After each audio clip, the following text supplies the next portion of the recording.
Hello students, today I will explain you chapter number 6, My Childhood. Here this chapter is all about Dr. APJ Abdul कलाम जो कि हमारे former president थे इन 2002 और उनके doctor APJ Abdul Kalam के childhood उनके बचपन के बारे में इस चैप्टर में दिया गया है. I was born into a middle class Tamil family in the island town of Rameshwaram in the erstwhile Madras state. erstwhile का मतलब होता है फॉर्मर, पहले. डॉक्टर APJ अब्दुल कलाम का जन्म एक तमिल फैमिली में हुआ था जो कि एक मिडिल क्लास फैमिली थी और उनका जन्म एक आइलैंड टाउन जो था रामेश्वरम वहाँ पर उनका हुआ था. पहले तमिलनाडु स्टेट को मद्रास स्टेट कहा जाता था. अब मद्रास स्टेट की जगह इंडिया में उसे तमिलनाडु के नाम से जाना जाता है. इन this picture you can see this is a complete part of a Tamil Nadu. ये तमिलनाडु के वहाँ पर एक रामेश्वरम एक आइलैंड टाउन है, वहाँ पर डॉक्टर APJ अब्दुल कलाम का जन्म हुआ था. My father Jainul Abdeen had neither much formal education nor much wealth. Despite these disadvantages, he possessed great innate wisdom and a true generosity of spirit. He had an ideal helpmate in my mother, Ashia Amma. Innate का मतलब होता है inborn, a quality of feeling in one's nature. Doctor APJ Abdul Kalam के जो father हैं जैनुल आब्दीन, उनका education इतना अच्छे से नहीं हुआ था, ना ही उनके पास में ज़्यादा वेल्थ था, पैसा था. फिर भी ये एक डिसएडवांटेज होने के बावजूद उनमें एक बहुत ही अलग सी एक इनबॉर्न क्वालिटी थी. वो बहुत ही ज़्यादा विजडम मतलब बहुत ज़्यादा वाइज थे और ट्रू जनरसिटी ऑफ स्पिरिट मतलब एक हेल्पिंग नेचर था. वो दूसरों को बहुत ज़्यादा हेल्प करते थे, बहुत ज़्यादा वाइज थे, बहुत ज़्यादा बुद्धिमान थे. और he had an ideal helpmate in my mother Ashiya Amma. उनकी मदर का नाम था आशिया अम्मा.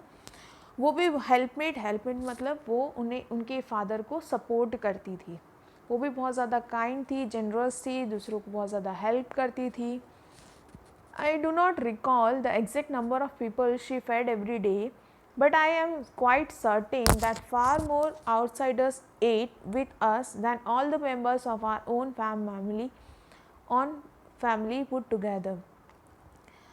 अब जो APJ अब्दुल कलाम कहते हैं कि उन्हें एग्जैक्टली इतना अच्छे से याद नहीं है कि डेली उनकी जो मदर है वो लोगों को कितने लोगों को खाना खिलाती थी, पर इतना तो सर्टेन था, इतना तो श्योर थे कि जितनी उनकी फैमिली मेम्बर्स थे उनसे भी ज़्यादा फार मोर मतलब उनसे भी ज़्यादा नंबर के जो आउटसाइडर्स थे, जो बाहर के लोग थे, उनको उनकी मदर खाना खिलाया करती थी. I was one of many children, a short boy with rather undistinguished looks, born to tall and handsome parents. अब यहाँ पर APJ अब्दुल कलाम कह रहे हैं कि वो उनके जो भाई बहन थे वो बहुत ज़्यादा थे. उनके भाई बहन में से जो APJ अब्दुल कलाम जो थे वो शॉर्ट थे, उनकी जो हाइट थी वो शॉर्ट थी. उनके जो लुक्स थे वो अनडिस्टिंग्वाइश्ड मतलब कॉमन लुक्स थे. इतना कुछ खास नहीं था कि उन पे इतना ज़्यादा टेंशन कोई दे सके, नॉर्मल लुक था उनका. और जो उनके पेरेंट्स थे वो बहुत ज़्यादा टॉल थे, लंबे थे, हैंडसम थे. तो यहाँ पे वो कंपैरिजन कर रहे हैं अपने पेरेंट्स के साथ में कि उनके जो पेरेंट्स थे वो बहुत ज़्यादा टॉल, हैंडसम और वो थे, पर APJ अब्दुल कलाम का जो लुक था वो एकदम कॉमन था. So in this picture you can see APJ Abdul Kalam was sitting with their parents. वो बता रहे हैं कि उनके जो पेरेंट्स थे बहुत ज़्यादा टॉल, हैंडसम और वो थे, पर APJ अब्दुल कलाम की जो हाइट थी वो शॉर्ट थी, उनके जो लुक्स थे वो कॉमन थे. We lived in our ancestral house which was built in the middle of the 19th century. It was fairly a large pakka house made of limestone and brick. APJ Abdul कलाम अपनी family के साथ में ancestral house मतलब जो पूर्वजों का जो घर होता है वहाँ पर रहते थे, जो कि 19th सेंचुरी के मिडल में बनाया गया था. वो एक पक्का घर था जो लाइमस्टोन, ब्रिक और इन सब चीज़ों से बना हुआ था. On the mosque street in Rameswaram. उनका जो घर था वो रामेश्वरम में जो मॉस्क स्ट्रीट थी वहाँ पर उनका घर था। सो ये है एपीजे अब्दुल कलाम का घर, एंसेस्ट्रल हाउस। जो नीचे की तरफ जो घर दे रखा है वो उनका पूर्वज जो घर था, जिन्हें वो पक्का घर कहते हैं, जो ईंटों से, लाइमस्टोन और इन सब चीज़ों से बना हुआ है। और जो रिसेंट में अभी जो उनका घर है, वो जो ऊपर जो पिक दे रखी है वो उनका रिसेंट में जो घर है वो है। माई austere father used to avoid all inessential comforts and luxuries. However, all necessities were provided for in terms of food, medicine, or clothes. In fact, I would say mine was a very secure childhood, both materially and emotionally. Austere का मतलब होता है simple, strict and severe. जो APJ Abdul Kalam के जो father हैं वो बहुत ज़्यादा सिंपल है, स्ट्रिक्ट है और उन्हें सिंपल लाइफ जीना बहुत पसंद है। वो जो कंफर्ट्स और लग्जरियस लाइफ होती है, आलीशान जो लाइफ होती है, वो उन्हें नहीं पसंद है। वो फिजूल खर्च में मतलब कि ध्यान नहीं देते कि फिजूल खर्च करना चाहिए। वो एकदम सिंपल लाइफ जीने वाले इंसान हैं और जितनी भी ज़रूरती चीज़ें हैं, जैसे कि खाना है, मेडिसिन है, कपड़े हैं, वो सारी चीज़ें वो अपनी फैमिली मेम्बर्स को प्रोवाइड करते थे।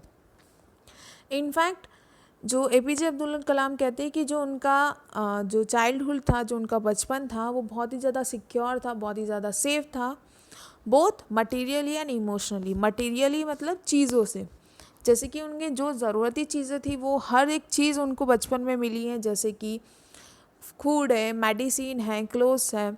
और इमोशनली मतलब उन्हें बहुत ज़्यादा प्यार मिला है, बहुत ज़्यादा उन्हें बहुत अच्छे से रखा गया है। So though they were belonging from a poor family, middle class family, जो एपीजे अब्दुल कलाम है वो मिडिल क्लास फैमिली से बिलोंग करते थे, still he was very happy with his childhood. जो उनकी जो चाइल्डहुड जो था, उनका जो बचपन था, उनसे वो बहुत ज़्यादा खुश थे। The Second World War broke out in 1939 when I was 8 years old. 1939 में सेकेंड वर्ल्ड वॉर हुआ और उस दौरान एपीजे अब्दुल कलाम 8 ईयर्स ओल्ड थे, 8 साल के थे। मतलब कि उनका जो बॉर्न ईयर है वो 1931 होगा।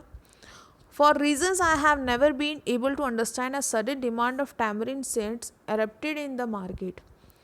अब कुछ ही रीज़न से उन्हें समझ में नहीं आया कि अचानक से सेकेंड वर्ल्ड वॉर के दौरान जो टैमरिंड सीड्स है, मतलब जो इमली के जो बीज है, उनकी डिमांड एकदम से बढ़ गई। इमली के बीज की डिमांड अचानक से मार्केट में बढ़ गई। I used to collect the seeds and sell them to a provision shop on Mosque Street. APJ Abdul Kalam वो जो इमली के जो बीज होते थे, टैमरिंड सीड्स होते थे, उन्हें वो कलेक्ट करते थे और एक मॉस्क स्ट्रीट में एक प्रोविजन शॉप था, वहाँ पर जाकर उसे बेच आते थे। Our day's collection would fetch me the princely sum of 1 anna. Princely sum means a generous amount, here ironic. Anna, an old Indian coin worth about 6 पैसा। दिन में जब वो टैमरिन सीड बेचते थे, इमली के बीज बेचते थे, तो दिन में उनका कलेक्शन अराउंड 1 अन्ना हो जाता था। पुराने टाइम में कॉइन्स नहीं हुआ करते, कॉइन्स मतलब कि जो रुपीज़ जो होते थे उस बेस पे नहीं होते थे, अन्ना होते थे। तो 1 अन्ना इज इक्वल टू 6 पैसा। तो वो दिन में अराउंड 6 पैसा कमा लेते थे। My brother in law Jalaluddin would tell me the stories about the war which I would later attempt to trace in the headlines in Dinamani. APJ Abdul Kalam के जो ब्रदर इन लॉ थे जलालुद्दीन, वो उन्हें सेकेंड वर्ल्ड वॉर की story सुनाया करते थे। और फिर स्टोरी सुनने के बाद में दिनामणि जो था वो तमिल डेली न्यूज़पेपर है, तमिल न्यूज़पेपर का नाम है दिनामणि। फिर जैसे ही वो जो उनके ब्रदर इन लॉ जलालुद्दीन उन्हें स्टोरी सुनाते थे वर्ल्ड वॉर की, फिर वो न्यूज़पेपर जो दिनामणि आता था उसके अंदर वो जो स्टोरी सुनाई है उसके बारे में वो ढूंढने लगते थे कि वो स्टोरीज़ कहाँ हैं न्यूज़पेपर में। Our area being isolated was completely unaffected by the war, but soon India was forced to join Allied forces and something like a state of emergency was declared. अब जो रामेश्वरम जो एरिया था वो isolated area था, मतलब कि वो थोड़ा ज़मीन के टुकड़े से दूर था, वो आइलैंड पे था, इसलिए वहाँ पर वर्ल्ड वॉर का इतना ज़्यादा इफ़ेक्ट नहीं हुआ था। पर उसी टाइम पे इंडिया को फोर्स किया गया कि वो अलाइड फोर्सेस को ज्वाइन करें। एक ऑर्डर आया कि वो इंडिया जो है वो अलाइड फोर्सेस को ज्वाइन करे। Allied forces is the armies of UK, USA and Russia during the second World war. World war के दौरान, सेकेंड वर्ल्ड वॉर के दौरान दो पार्टीज हुआ करती थी, दो अपोजिट पार्टीज हुआ करती थी। उसमें से एक जो पार्टी थी जिसका नाम था अलाइड फोर्सेस, जिसके अंदर यूके, यूएसए और रशिया के आर्मीज थे, उसमें इंडिया को ज्वाइन करने को कहा गया और अचानक से एक इमरजेंसी डिक्लेयर कर दिया गया। Emergency is a kind of कि जो तुम्हारी जो प्रिविलेजेस होती है, जो चीज़ें तुम यूज़ कर सकते हो, अचानक से जैसे कर्फ्यू लग जाता है उस तरह से लग गया। The first casualty came in the form of the suspension of a train halt at Rameshwaram station. The newspapers now had to be bundled and thrown out from the moving train on the Rameshwaram road between Rameshwaram and Dhanuskodi. अब first जो effect Rameswaram में हुआ कि जब India को force किया गया कि वो सेकेंड वर्ल्ड वॉर में ज्वाइन करे, तो फर्स्ट जो इफ़ेक्ट रामेश्वरम में हुआ वो हुआ कि जो रामेश्वरम का जो स्टेशन है, वहाँ इंडिया से जो ट्रेन आती थी वो रामेश्वरम स्टेशन पे होल्ड करती थी, मतलब स्टॉप होती थी। अचानक से ये हुआ कि जो ट्रेन जो वहाँ से रामेश्वरम स्टेशन से जाती थी, वो स्टेशन पर अब रामेश्वरम स्टेशन पे स्टॉप करना बंद कर दिया उस ट्रेन ने। और जो न्यूज़पेपर जो आते थे ट्रेन के थ्रू, वो डायरेक्टली अब फेंके जाते थे। जैसे रामेश्वरम स्टेशन आता था तो ट्रेन चलती होती थी और जो न्यूज़पेपर के बंडल्स होते थे वो बाहर की तरफ फेंके जाते थे। तो रामेश्वरम स्टेशन पे अब वो जो ट्रेन है वो रुकती नहीं थी। और जो ट्रेन रामेश्वरम से धनुषकड़ी जाती थी, वो जो ट्रेन है अब डायरेक्ट इंडिया से धनुषकोडी की तरफ जाती थी, वो रामेश्वरम पर ट्रेन नहीं रुकती थी। That forced my cousin Samsuddin, who distributed newspapers in Rameshwaram, to look for a helping hand to catch the bundles, and as if naturally I filled the slot. अब जो APJ अब्दुल कलाम के जो कज़िन थे शमसुद्दीन, वो newspaper distribute करा करते थे रामेश्वरम में। अब जब वो ट्रेन जो थी वो रामेश्वरम पे स्टॉप नहीं करती थी, तो वो जो बंडल्स हुआ करते थे न्यूज़पेपर के, वो बाहर स्टेशन के ऊपर फेंके जाते थे। तो शमसुद्दीन को एक हेल्पिंग हैंड की ज़रूरत थी, कि मदद की ज़रूरत थी कि जो उन्हें हेल्प कर सके वो बंडल को कैच करने में। तो शमसुद्दीन को लगा कि APJ अब्दुल कलाम ये जो जगह है, ये जो चीज़ें हैं वो इजीली कर पाएंगे, इसलिए उन्होंने सोचा कि वो APJ अब्दुल कलाम की मदद लेंगे। Shamsuddin help me earn my first wages. Shamsuddin के थ्रू APJ अब्दुल कलाम ने फर्स्ट टाइम अपने पैसे कमाए थे, खुद के पैसे कमाए थे। Half a century later I can still feel the surge of pride in earning my own money for the first time. 50 साल के बाद जब मैं अभी याद करता हूँ कि 50 साल पहले जब मैंने फ़र्स्ट टाइम अपनी पहली कमाई थी, खुद के पैसे फ़र्स्ट टाइम जब उन्होंने कमाए थे, तो जब वो 50 साल के बाद जब वो याद करते इस चीज़ को, तो वो बहुत ज़्यादा गर्व महसूस करते अपने आप पे। Every child is born with some inherited characteristics into a specific socio-economic and emotional environment and trained in certain ways by figures of authority. हर एक बच्चा जो बॉर्न होता है उसमें कुछ ना कुछ इनहेरिटेड कैरेक्टरिस्टिक्स आती है, मतलब कि कुछ क्वालिटीज़ ऐसी आती है जो उसे अपने पेरेंट्स से मिलती हैं। जैसे कि सोशो इकोनॉमिक मतलब मॉनिटरी चीज़ें, जो पैसा होता है, वेल्दी होता है। इमोशनल एनवायरनमेंट मतलब तुम्हारा जो घर का जो एटमॉस्फेयर होता है, वातावरण होता है, जिस तरह से अपना फैमिली का माहौल होता है उस तरह से वो बच्चा ढलता है।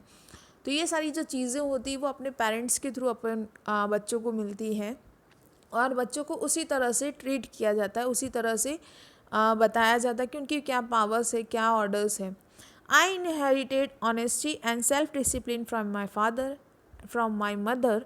I inherited faith in goodness and deep kindness, and so did my 3 brothers and sister. APJ Abdul Kalam कह रहे हैं कि उन्हें जो अपने पेरेंट्स से क्वालिटी मिली थी वो मिली थी, अपने फादर से उन्हें मिली थी honesty and self discipline. Honesty मतलब सच्चाई, ईमानदारी। सेल्फ डिसिप्लिन का मतलब होता है अनुशासन। और उनकी मदर से उन्हें मिला था goodness, faith in goodness and deep kindness. और फेथ इन गुडनेस का मतलब होता है कि अच्छाई में विश्वास रखना, डीप काइंडनेस मतलब दयालु, लोगों की हेल्प करना। और यही सारी चीज़ें मेरे ब्रदर्स और सिस्टर को भी सेम इनहेरिटेड हुई है। ये जो क्वालिटीज़ हैं वो उनके जो पेरेंट्स से जो मिली है वो उनके ब्रदर्स और सिस्टर में भी ये क्वालिटीज़ आई हैं। और एपीजे अब्दुल कलाम कहते हैं कि यही सारी क्वालिटीज़ उनमें भी आई है। I had 3 close friends in my childhood, Ramanadha Shastri, Aravindan and Shiva Prakashan. APJ Abdul Kalam कह रहे हैं कि उनके चाइल्डहुड बचपन में 3 क्लोज फ्रेंड थे जिनका नाम था रामानादा शास्त्री, अरविंदन एंड शिव प्रकाशन। All this boys were from Orthodox Hindu Brahmin family. Orthodox का मतलब होता है स्ट्रिक्ट।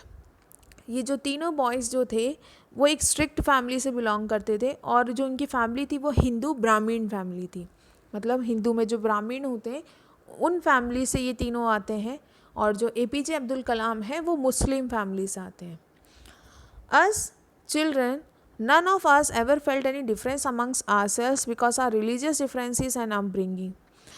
बचपन में जब वो साथ में थे तो कभी भी, जब ये लोग साथ में रहते थे, ये चारों जो दोस्त हैं वो हमेशा साथ में रहते थे, कभी भी उनमें ऐसा कभी फील नहीं हुआ कि एक दूसरे के लिए कोई जाति के हिसाब से भेदभाव हो या डिस्क्रिमिनेट हो। कभी भी ऐसे डिफरेंसेस जाति को लेकर, धर्म को लेकर कभी नहीं आए, क्योंकि उनकी जो अपब्रिंगिंग है, जैसे उन्हें पाला है पोसा है, उसमें कभी भी इस तरह का डिफरेंसेस नहीं आए। In fact Ramananda Shastri was the son of a Pakshi Lakshmana Shastri, the high priest of the Rameshwaram temple. Rameshwaram में एक फेमस टेम्पल है, एक फेमस मंदिर है जिसे रामेश्वरम टेम्पल के नाम से जाना जाता है। उसमें एक हाई प्रीस्ट है। हाई प्रीस्ट जैसा पुजारी, जो मंदिर के जो सबसे मेन पुजारी होते, जिनका नाम था पक्षी लक्ष्मणा शास्त्री। उनके बेटे का नाम था रामानंद शास्त्री, जो कि एपीजे अब्दुल कलाम के दोस्त थे। Later he took over the priesthood of the Rameshwaram temple from his father. Arvinandan went into the business of arranging transport for visiting pilgrims, and Shiv Prakashan became a catering contractor for the Southern Railways. कुछ समय के बाद जो रामानंद शास्त्री, जो APJ Abdul Kalam के दोस्त हैं, उन्होंने प्राइस्टहुड ले लिया, मतलब वो रामेश्वरम टेम्पल के पुजारी बन गए थे जो उनके दोस्त थे।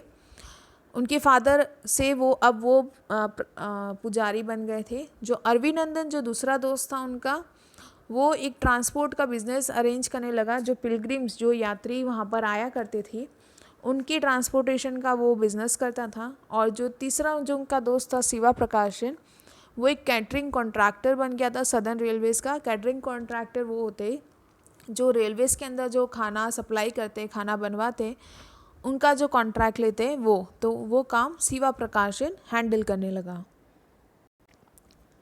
During the annual Shri Sitarama Kalyanam ceremony, our family used to arrange boats within a special platform for carrying idols of the Lord from the temple to the marriage site situated in the middle of the pond called Ram Tirtha, which was near our house. कल्याणम का मतलब होता है marriage. Tamil Nadu में कल्याणम का मतलब होता है शादी, मैरिज। और सेरेमनी का मतलब जो एक ओकेशन होता है वो।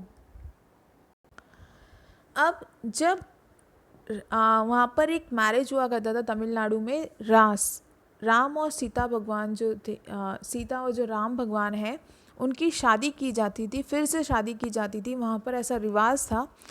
तो ये जो ओकेशन होता था, ये जो सेरेमनी होती थी, वो जो ओकेशन जो उसमें होता था, उसमें एपीजे अब्दुल कलाम की जो फैमिली होती थी वो बोट्स अरेंज करती थी और एक उस पर एक स्पेशल प्लेटफॉर्म बनाती थी, जिसके ऊपर जो राम भगवान और सीता मैया की जो आइडल्स है, जो मूर्तियां हैं, वो मंदिर से एक मैरिज जो साइट है वहाँ पर लेकर जा सके।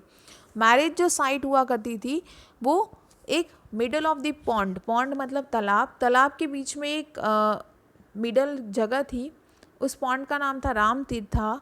वहाँ पर उस मिडल ऑफ द पॉन्ड के वहाँ पे मैरिज साइट बनाई जाती थी, जगह बनाई जाती थी, वहाँ पर उनकी शादी हुआ करती थी राम और सीता भगवान की मूर्तियों की। और ये जो पॉन्ड था वो APJ अब्दुल कलाम के घर के पास था। So in this picture you can see कि राम और सीता भगवान की मूर्ति लेकर वो एक बोट की तरफ जाते हैं, जहाँ पे एक स्पेशल प्लेटफॉर्म बनाया होता है। उस मूर्ति को यहाँ पर लाकर वो मिडल ऑफ द पॉन्ड जो राम तीर्थ है वहाँ पे एक मैरिज साइट होती है, वहाँ पे टेंपल से वो मैरिज साइट लेकर जाते हैं और उनकी शादी करवाई जाती है सीता और राम भगवान की। One day, when I was in a 5th standard at the Rameshwaram Elementary School, a new teacher came to our class. एक दिन जब APJ अब्दुल कलाम 5th स्टैंडर्ड में थे रामेश्वरम एलिमेंट्री स्कूल में, तो वहाँ पर एक नया टीचर आया। I use to wear a cap which marked me as a Muslim. APJ Abdul Kalam cap पहनते थे जिससे पता चल जाता था कि वो एक मुस्लिम फैमिली से हैं। And I always sat in the front row next to Ramananda Shastri, और वो हमेशा फर्स्ट फ्रंट जो रो होती थी, पहली जो रो होती थी, वहाँ पर वो बैठते थे रामानंदा शास्त्री के जस्ट बाजू में। Who war the sacred thread, और जो रामानंदा शास्त्री जो था वो एक हिंदू ब्राह्मण फैमिली से था, तो वो हमेशा एक धागा पहनता था, जो पवित्र धागा होता है वो पहनता था। और जो APJ अब्दुल कलाम है वो मुस्लिम की जो कैप होती थी वो पहनते थे। The new teacher could not stomach a Hindu priest's son sitting with a Muslim boy. Could not stomach का मतलब होता है कुड नॉट टॉलरेट। जो नया टीचर आया वो टॉलरेट नहीं कर रहा था, उससे सहन नहीं हो रहा था कि कैसे एक हिंदू और वो भी प्रिस्ट का सन, पुजारी का जो बेटा है, वो एक मुस्लिम लड़के के साथ बैठा है। In accordance with our social ranking as a new teacher saw it, और जिस तरह से एक सोशल रैंकिंग होती है, सोशल रैंकिंग इस मतलब सोसाइटी में रैंक किया जाता है कि लोअर क्लास फैमिली से है, ये मिडिल क्लास फैमिली से, तो नया टीचर जानता था कि ये सोशल रैंकिंग के हिसाब से नहीं है। I was asked to go and sit on the back bench, इसलिए APJ अब्दुल कलाम को उस टीचर ने कहा कि तुम अब से पीछे जाओ और पीछे की बेंच पर जाकर बैठ जाओ। So in this picture you can see APJ Abdul Kalam यहाँ पर बैठे हैं, जिन्होंने कैप पहन रखी है जिससे पता लग सकता है कि वो मुस्लिम हैं। उनकी जस्ट बाजू जो है रामानंद शास्त्री बैठा है, जो उनका दोस्त है, जो एक हिंदू प्रिस्ट का बेटा है। सो ये नए टीचर को ये टॉलरेट नहीं हो सका कि वो दोनों साथ में फ्रंट रो में बैठे, और वो भी एक हिंदू और मुस्लिम बॉय साथ में बैठे। सो उन्होंने ऑर्डर किया APJ अब्दुल कलाम को कि वो पीछे जाए और पीछे की सीट पे जाकर बैठ जाए। I felt very sad and so did Ramananda Shastri. APJ Abdul Kalam कहते हैं कि उन्हें बहुत ज़्यादा बुरा लगा, और जो उनके दोस्त रामानंदा शास्त्री हैं उससे भी बहुत ज़्यादा बुरा लगा। He looked utterly downcast as I shifted to my seat in the last row. The image of him weeping when I shifted to the last row left a lasting impression on me. Downcast का मतलब होता है sad और depress, दुखी होना। तो जैसे ही वो देख रहा था कि वो मैं पीछे की सीट पे शिफ्ट हो रहा हूँ, पीछे के रो में जा रहा हूँ, लास्ट रो में जा रहा हूँ, तो बहुत ज़्यादा सैड हो गया रामानंदा शास्त्री, और मैंने देखा कि वो रोने लगा, जिसकी वजह से जैसे ही मैं लास्ट रो में शिफ्ट हुआ तो रामानंदा शास्त्री रोने लगे।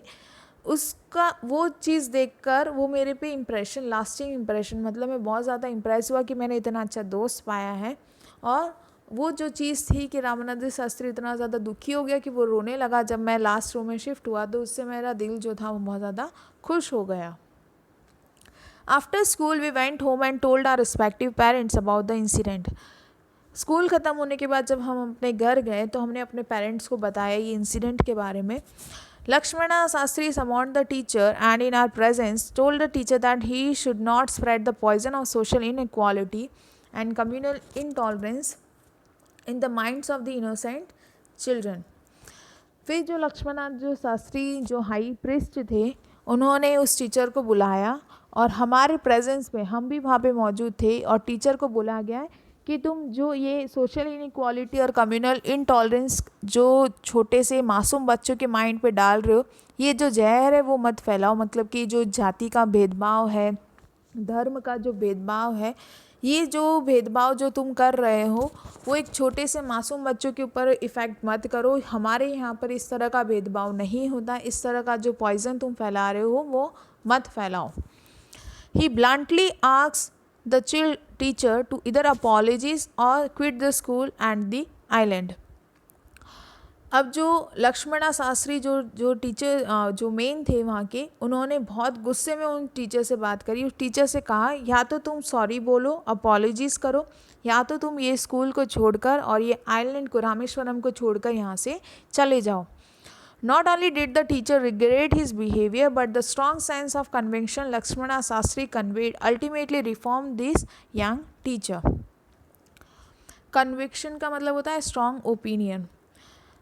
टीचर ने बहुत ज़्यादा रिग्रेट फील किया, बहुत ज़्यादा पछतावा महसूस किया, उन्होंने अपने बिहेवियर के लिए सॉरी कहा, और जो जिस तरह से लक्ष्मणा शास्त्री ने उन्हें कन्विंस किया, इनका जो स्ट्रॉन्ग ओपिनियन था उससे जो यंग टीचर था उनमें रिफॉर्म आ गया, मतलब कि उनके अंदर चेंजेस आ गए। उन्हें बहुत ज़्यादा लो फील होने लगा, कि रिग्रेट फील होने लगा कि इस तरह की गलती वो फिर से ना करे, और इतना ज़्यादा कम्युनिकेट देखा कि यहाँ पे जो बिल्कुल भी भेदभाव जैसा नहीं है, उससे बहुत ज़्यादा उनके अंदर, उस नए टीचर के अंदर चेंजेस आ गए। On the whole, the small society of Rameshwaram was very rigid in terms of the segregation of different social groups. Segregation का मतलब होता है separate, और rigid का मतलब होता है strict. जो पूरी जो रामेश्वरम की जो सोसाइटी थी वो बहुत ज़्यादा स्ट्रिक्ट थी, और वो जो सोशल जो ग्रुप्स होते थे उसको बहुत ज़्यादा सेपरेट रखते थे। सोशल ग्रुप्स मतलब कि मुस्लिम्स अलग, हिंदू अलग, वॉरियर्स अलग, ये सारे जो चीज़ें तो ग्रुप्स थे उनमें सेपरेट कर दिया गया था। रामेश्वरम में ये सारे ग्रुप्स जो थे वो सेपरेट थे, हर एक ग्रुप्स को एक अलग अलग ग्रुप से देखा जाता था। However my science teacher Shiva Subramania Iyer, though an orthodox Brahmin with a very conservative wife, was something of a rebel. अब जो APJ अब्दुल कलाम के जो साइंस टीचर थे शिवा सुब्रमण्य अय्यर, वो भी एक ऑर्थोडॉक्स ब्राह्मीण फैमिली से, मतलब एक स्ट्रिक्ट हिंदू ब्राह्मीण फैमिली से बिलोंग करते थे, और जो उनकी जो वाइफ थी वो बहुत ही ज़्यादा कंजर्वेटिव, मतलब बहुत ही ज़्यादा ट्रेडिशनल थी, बहुत ही ज़्यादा उस धर्म को मानती थी। पर जो सुब्रमण्य अय्यर जो थे, उनके जो साइंस के टीचर थे, वो रिबेल थे। रिबेल इन द मतलब हर एक, वो अपोज करते थे, वो अगेंस्ट जाते थे कि धर्म जाति इस तरह का जो भेदभाव है वो नहीं करना चाहिए। तो ये जो धर्म का जो भेदभाव करते थे, जाति का जो भेदभाव करते थे, उसके वो बहुत ज़्यादा अगेंस्ट थे। He did his best to break social barriers so that people from varying backgrounds could mingle easily. वो चाहते थे कि जो सोशल बैरियर्स है, जो ये भेदभाव है, जाति भेदभाव, धर्म के जो भेदभाव है, वो इस चीज़ को तोड़ना चाहते थे। वो चाहते थे कि जो बैकग्राउंड्स है, जो लोगों को अलग करता है, वो नहीं होना चाहिए। अगर ये नहीं होगा तो लोग इजीली एक दूसरे से मिलजुल सकेंगे। He used to spend hours with me and would say, Kalam, I want you to develop so that you are on par with the highly educated people of the big cities. ये जो इनके जो science teacher थे शिवा सुब्रमण्य अय्यर, वो कलम के साथ में बहुत ज़्यादा समय बिताते थे। वो कलम को कहते थे, APJ अब्दुल कलाम को कहते थे कि मैं तुम्हें इस तरह से डेवलप करना चाहता हूँ, इस तरह से ग्रूम करना चाहता हूँ, ताकि जो तुम बड़ी बड़ी जो शहरों के जो हाईली एजुकेटेड लोग हैं, जो बहुत ही ज़्यादा पढ़े लिखे लोग हैं, उनके साथ में तुम मुकाबला कर सको, उनके जितना पढ़ लिख सको। One day he invited me to his home for a meal. His wife was horrified at the idea of a Muslim boy being invited to dine in her ritually pure kitchen. Ritually pure का मतलब होता है kept protected from all outside influences for the observances of religion. एक दिन जो शिवा सुब्रमण्य अय्यर, जो उनके science के टीचर थे, उन्होंने APJ अब्दुल कलाम को उनके घर पर खाने के लिए इनवाइट किया। जैसे ही शिवा सुब्रमण्य अय्यर की वाइफ को पता चला तो बहुत ज़्यादा अपसेट हो गई कि एक मुस्लिम लड़का उनके घर पर खाना खाने आ रहा है, और जो उनका जो प्योर किचन है, शुद्ध किचन है, वो शायद से अशुद्ध हो जाएगा। She refused to serve me in her kitchen.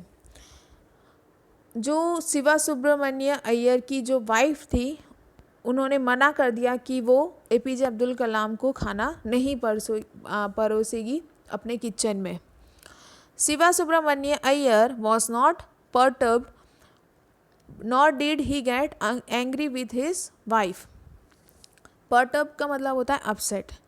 Shiva Subramania Iyer ने देखा कि उनकी वाइफ जो है वो APJ अब्दुल कलाम को खाना नहीं परोस रही है, तो वो अपसेट भी नहीं हुए, ना ही वो गुस्सा हुए अपनी वाइफ पे, but instead served me with his own hands and sat down beside me to eat his मील.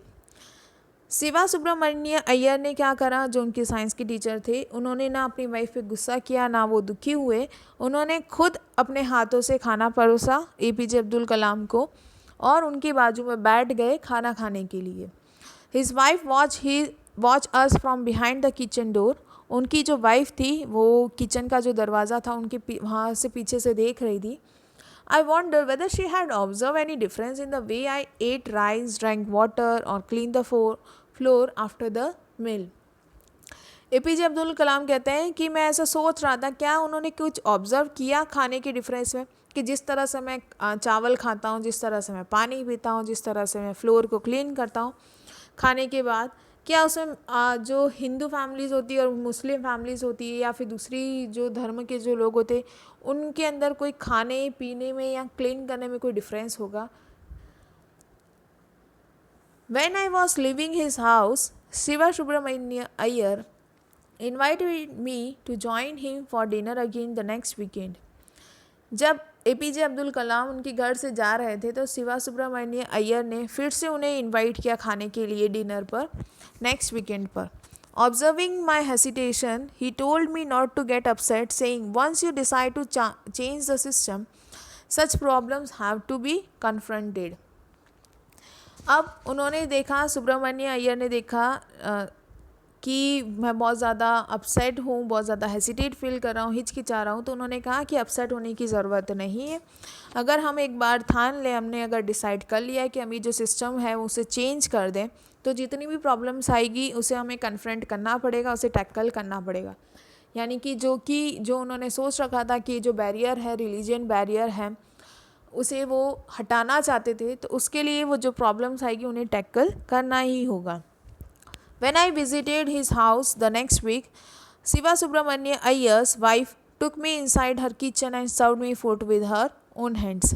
जब नेक्स्ट टाइम जब APJ अब्दुल कलाम शिवा सुब्रमण्य अय्यर के घर पर खाना खाने के लिए गए, तो उनकी जो वाइफ थी वो उनकी वाइफ में इतना बड़ा चेंज आ गया था कि उन्होंने खुद ने APJ अब्दुल कलाम को किचन में लेकर गई और उनके खुद के हाथों से उन्होंने खाना परोसा. In this picture you can see APJ Abdul कलाम और शिवा सुब्रमण्य अय्यर जो उनके साइंस के टीचर थे, वो दोनों साथ में बैठकर खाना खा रहे और उनकी वाइफ में इतना बड़ा चेंज आ गया कि वो खुद अपने हाथों से APJ अब्दुल कलाम को खाना परोस रही है. Then the Second World War was over and India's freedom was imminent. फिर सेकेंड वर्ल्ड वॉर ख़त्म हो गया जो कि 1945 में हुआ था और इंडिया को फ्रीडम मिलने वाली थी, इंडिया को आज़ादी मिलने वाली थी, जो इंडिया को आज़ादी 1947 में मिली. Indians will build their own India declared Gandhi ji. Gandhi ji ने कहा कि इंडियंस जो है वो अब खुद का इंडिया बनाएंगे. The whole country was filled with an unprecedented optimism. जो पूरा जो देश था वो अनप्रेसिडेंटेड का मतलब कभी तुमने जो सोचा ना हो, कभी जो किया ना हो. ऑप्टिमिज्म मतलब एक तरह का होप, आशा. जो पूरा जो देश था उनमें एक अलग तरह की आशा थी जो उन्होंने कभी सोची नहीं थी क्योंकि उन्हें आज़ादी मिलने वाली थी. I asked my father for permission to leave Rameshwaram and study at the district headquarters in Ramanathapuram. अब APJ अब्दुल कलाम रामेश्वरम से रामानाथापुरम जाना चाहती थी ताकि वो आगे जाके वहाँ पर पढ़ाई करे. तो उन्होंने अपने फादर से परमिशन ली कि क्या वो रामेश्वरम छोड़कर जो रामानाथापुरम जो डिस्ट्रिक्ट है, हेडक्वार्टर डिस्ट्रिक्ट तमिलनाडु में, वो वहाँ पर जाकर आगे की अपनी पढ़ाई कंटिन्यू कर सके. Here you can see this is a Rameswaram and this is a Ramanathapuram. This is in Tamil Nadu only. वो रामेश्वरम से रामानाथापुरम जाना चाहते थे ताकि वो अपनी आगे की जो स्टडीज़ है वो कंटिन्यू कर सके. He told me as if thinking aloud, Abul, I know you have to go away to grow. APJ Abdul Kalam के फादर ने उन्हें कहा कि अबुल, तुम्हें यहाँ से जाना ही होगा क्योंकि तुम्हें आगे और ज़्यादा बढ़ना है. Does the seagull not fly across the sun alone and without a nest? वो एक एग्ज़ाम्पल देते हैं कि जो सीगुल एक बर्ड का नाम है, कि जो सीगुल बर्ड है वो भी बहुत ज़्यादा दूर जाती है, सूरज की तरफ जाती है और वो अकेली होती है और उसका कोई घर भी नहीं होता है, उसका कोई नेस्ट भी नहीं होता है. He quoted Khalil Gibran to my hesitant mother, your children are not your children, they are the sons and daughters of life's longing for itself. They come through you but not from you.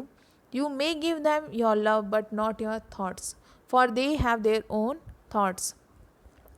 अब जब जो APJ Abdul कलाम का एक जगह से दूसरी जगह shift होने का प्लान हुआ फॉर फर्दर स्टडीज़, तो उनकी जो मदर थी वो बहुत ज़्यादा हेसिटेट हो रही थी, बहुत ज़्यादा अपसेट हो गई थी. तो APJ अब्दुल कलाम के जो फादर हैं उन्होंने एक खलील जिब्रान करके जो राइटर हैं उनके बारे में बताया कि उन्होंने एक पोएम लिखी थी योर चिल्ड्रन. उसके अंदर लिखा हुआ था कि your children are not your children, मतलब कि जो तुम्हारे बच्चे वो तुम्हारे बच्चे नहीं हैं. They are the sons and daughters of life's longing for itself. Longing का मतलब होता है डिज़ायर, इच्छा, चाहत. कि जो तुम्हारे बच्चे हैं, जो तुम्हारे सन्स एंड डॉटर्स हैं, उनकी जो लाइफ है, उनके जो डिज़ायर है, उनकी जो चाहत है वो उनकी खुद की है. They come through you but not from you.